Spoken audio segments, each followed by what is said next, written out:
नमस्कार। ज्योतिषीय श्रृंखला की इस कड़ी में आपका हार्दिक स्वागत है। कुंडली में बनने वाले विविध राजयोगों के अध्ययन के क्रम में आइए अब हम ये वृष्टि योग, विभावसु योग और श्री योग, इन तीन योगों का अध्ययन करते हैं।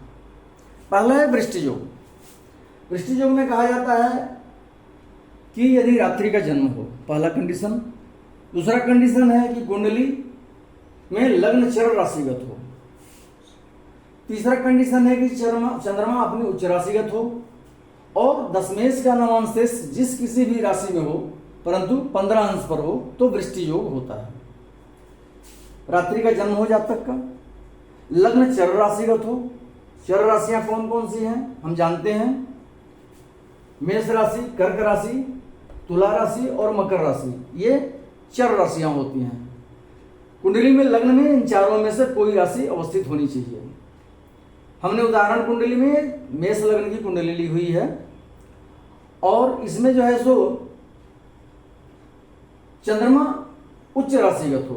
चंद्रमा की उच्च राशि कौन सी होती है? वृष।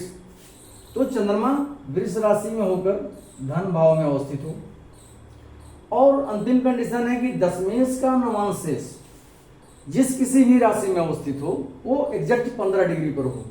दशमेश यहाँ पे शनि है, मान लेते हैं शनि मीन के नवांश में है और मीन का स्वामी बृहस्पति मान लेते हैं सिंह राशि के ठीक 15 डिग्री पर अवस्थित है पंचम भाव में। तो इस स्थिति में वृष्टि योग का निर्माण होता है। एकदम ठीक राशि के मध्य में इसको होना चाहिए, दशमेश का नवांश जो है। पुनः एक बार जान ले हम, जातक का जन्म रात्रि का होना चाहिए, लग्न चर राशिगत होना चाहिए, चंद्रमा उच्च राशि में स्थित हो और दशमेश का नवांश जिस किसी भी राशि में हो ठीक 15 डिग्री पर अवस्थित हो तो वृष्टि योग होता है। ऐसा जातक व्यवसाय में बड़ा चतुर होता है, वह धूर्त प्रकृति का होता है परंतु अपने उद्देश्यों में सफलीभूत होता है। ऐसा जातक धनी एवं दीर्घजीवी होता है तथा उसके सुख एवं सौभाग्य का उदय 25 वर्ष के बाद होता है। अगला योग है विभावसु योग।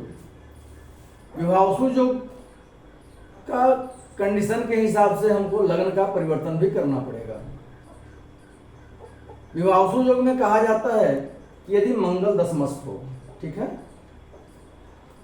अथवा स्वगृही हो, कुंडली में दशम स्थान में अवस्थित हो या अपने घर में अवस्थित हो और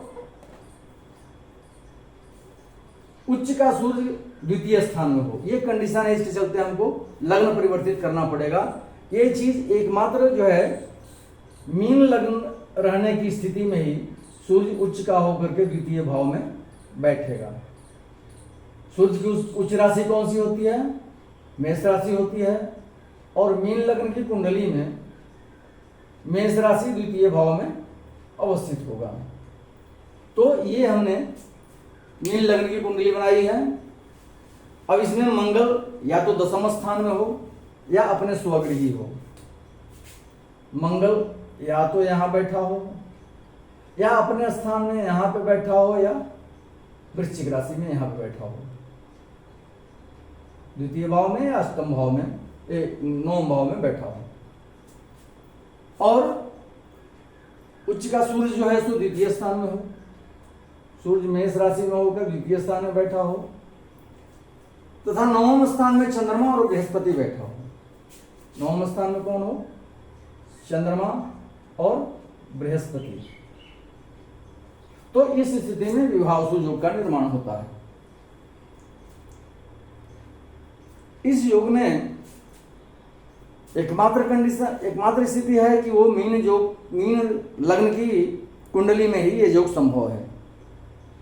तो इसमें फिर से हम जान लें कि यदि मंगल दशमस्थ हो, मंगल या तो दशम स्थान में हो या अपनी स्वराशि में अवस्थित हो, द्वितीय स्थान में अथवा नवम स्थान में, मेष राशि में या वृश्चिक राशि में अवस्थित हो, उच्च का सूर्य द्वितीय स्थान में हो और नवम स्थान में चंद्रमा और बृहस्पति बैठा हो तो विभावसु योग होता है।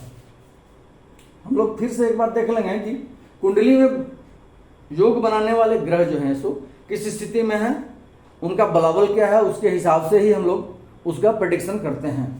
अब चंद्रमा मान लीजिए वृश्चिक राशि में नीच का होता है, अब उस स्थिति में उसका बल क्या है उसको भी हम लोग देखना होगा। अगर उच्च बली है तो बहुत उत्तम उत्कृष्ट फल विवाहसु योग में वो देगा।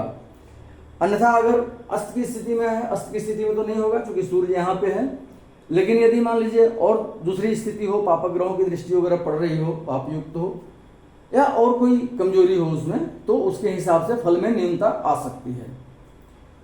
तो इस स्थिति में विवाहसु योग का फल यह है कि ऐसे जातक की स्त्री अच्छी होती है, जातक अत्यंत धनी और राजा से सम्मानित होता है, ऐसे जातक का जीवन सुखमय होता है तथा वह दीर्घायु होता है।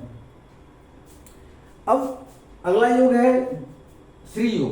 देखिए इसमें भी एक कंडीशन है कि द्वितीयेश और नवमेश एक साथ होकर के केंद्र में बैठना है, तो इस लग्न की कुंडली में संभव नहीं है क्योंकि द्वितीयेश और नवमेश जो है सो मंगल ही है, इसलिए यहां भी हमने लग्न परिवर्तन करना होगा कुंडली का। तो इसको मान लेते हैं हम कि ये मिथुन लग्न की कुंडली है। श्री योग के लिए उदाहरण स्वरूप हम लेते हैं, क्योंकि जितना भी कंडीशन रहता है योग में वो सब फुलफिल होने पर ही वो योग पूर्णतः प्रभावी होता है। तो ये मान ले हम कि मिथुन लग्न की कुंडली हमने लिया हुआ है उदाहरण के तौर पर। अब इसमें हम देखते हैं कि श्री योग में क्या क्या कंडीशन है। इसमें कहता है कि यदि द्वितीयेश और नवमेश साथ होकर किसी केंद्र में बैठे हों और उनका स्वामी भी उसी स्थान में हो तथा उन पर बृहस्पति की दृष्टि पड़ रही हो तो श्री योग होता है। द्वितीयेश और नवमेश, द्वितीयेश कौन है? चंद्रमा, और नवमेश शनि। चंद्रमा और शनि एक साथ होकर किसी भी केंद्र स्थान में बैठे हों, मान लेते हैं चंद्रमा और शनि यहां पे चतुर्थ में एक साथ होकर के बैठे हैं और उनका स्वामी भी उसी स्थान में हो जिस स्थान में चंद्रमा और शनि बैठे हैं, द्वितीयेश और नवमेश चतुर्थ में बैठे हैं, तो चतुर्थ का स्वामी बुध भी इनके साथ बैठा होना चाहिए और उस पर बृहस्पति की दृष्टि पड़ती हो। बृहस्पति कहां से चतुर्थ पर दृष्टि डालेगा? सप्तम स्थान में रहने से सप्तम दृष्टि डालेगा सीधा, और यहां व्यय भाव में रहने से पंचम दृष्टि डालेगा, और यहां से नवम दृष्टि वो डालेगा अष्टम स्थान में रहने से। तो इस प्रकार जो है सो ये श्री योग का निर्माण होता है। इसका क्या क्या कंडीशन है फिर से एक बार देख लें। द्वितीयेश और नवमेश एक साथ होकर केंद्र में बैठा हो, किसी भी केंद्र में, और उनका स्वामी भी उसी के साथ हो, जिस केंद्र में वो बैठे हैं, जिस राशि में, उस राशि का स्वामी भी उनके साथ बैठा हो और बृहस्पति की दृष्टि उन पर पड़ रही है, तो इस स्थिति में श्री योग का निर्माण होता है।